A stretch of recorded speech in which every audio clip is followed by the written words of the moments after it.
to your darling program. Welcome to ABNCV Newspaper Review. Here with me, I have the Nation newspaper and I have the Guardian newspaper. Firstly, we are going to feature into the Nation newspaper for today. Federal government also unveiled agreement to end strike and facilities closures. The federal government and the Academic Staff Union of Universities on Wednesday unveiled a renegotiated agreement aimed at resolving long-standing disputes in Nigeria tertiary education sector and revealing an increased crisis and closures of universities. The 2025 agreement is the conclusion of the renegotiation process that began in 2017 to review the 2029 federal government's ASU parts, which was used for revision in 2012. Several committees set up under past administration chaired by Wale Balakin and Musat Jubrin and Numin Babangida failed to deliver a final agreement. The breakthrough came under the current administration, which inaugurated the Yaeli Ahmed-led Renegotiations Committee in October 2024.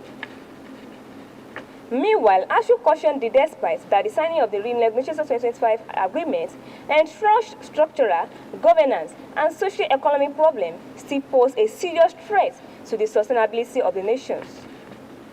University system, speaking on the matters during the unveiling, ASU President Professor Chris Puano apparently that the government's efforts but expressed concern that the prolonged delay was due to what he described as a lack of genuine commitment by the authorities.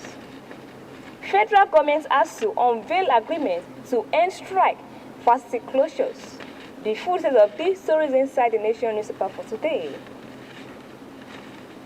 Another story here with me in the Nation newspaper for today.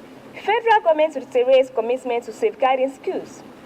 The Minister of Defense, General Christopher Musa, has reiterated the federal government's commitment to safeguarding schools and ensuring a secure learning environment across the country.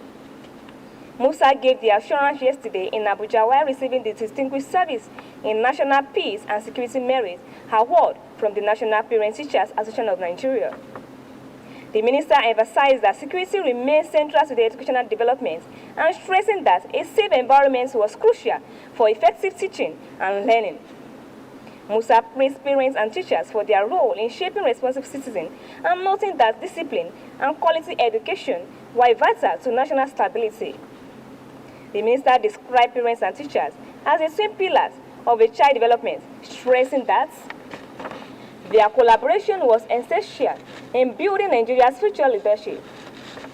Receiving the award with gratitude, Musa said the recognition strengthened his resolve to pursue policies and initiatives that promote safe, inclusive, and well-resourced schools nationwide.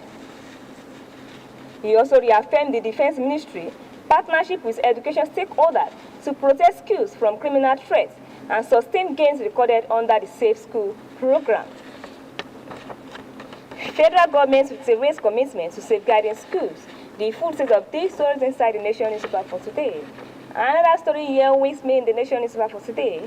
So you see demand immediate with withdrawal of no work, no pay directive for health workers. A fresh confrontation between organized labor and the federal government is escalating into a broader labor crisis, as the Trade Union Congress of Nigeria, CUC, has warned that the enforcement of no work, no pay directive and the stoppage of salaries of health workers could destabilize on already fragile healthcare services as a deepening social and economic pressure. The Congress has issued a 7-day ultimatum to the Federal Ministry of Health and Social Welfare to withdraw a circular ordering implementations of the policy and the suspension of salaries of members of the joint health sectors unions.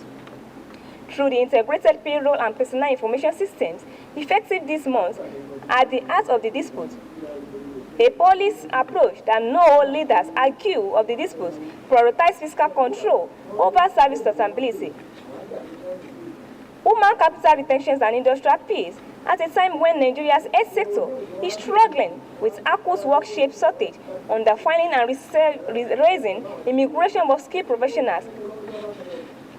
In a statement agreed yesterday by the TUC President Festus Osifa, as the General Secretary Dr. Nuhu Toro and the body described the circular which was signed by the Director of Hospital Services Dr. Abishola Adegoke. as authoritarian and economic short-sighted. TUC demand immediate withdrawal of no work, no pay directive for health workers. The full set of these stories inside the nation newspaper for today. And before we go to the second edition of this program, the Guide and Newspaper, we'd like to listen to what we have for you in the studio. We'll be right back for the second edition of this program.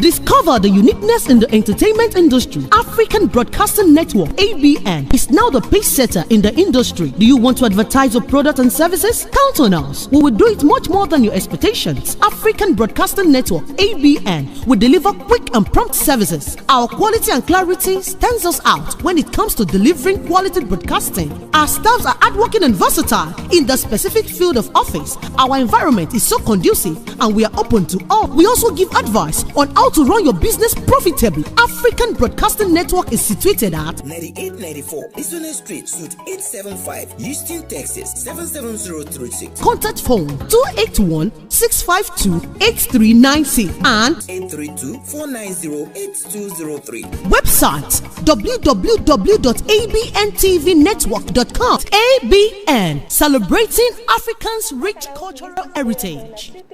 Now to the second edition of this program, the Guide and Newspaper.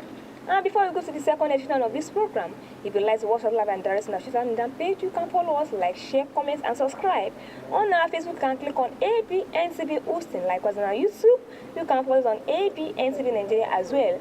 And on our Twitter, you can also follow us on ABNTV Houston. And lastly, on our Instagram, like, share, comment, and subscribe, and click on ABNTV Nigeria as well.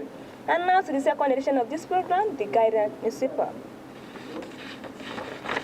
FEM launches initiatives to strengthen education leadership. A Pan-African education organization, AfriTech, has announced its entry into African education space with a commitment to raising visionary leaders across the continent.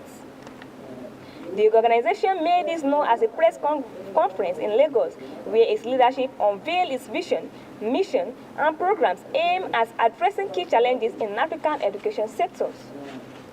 Speaking at the conference, Executive Director Rita Akpambam said AfriTech was confronted by Dr. Kende Umani, Professor Shadi Ogunsola, and Mr. Oton Olonda with a shared battle that every African child deserves access to quality education.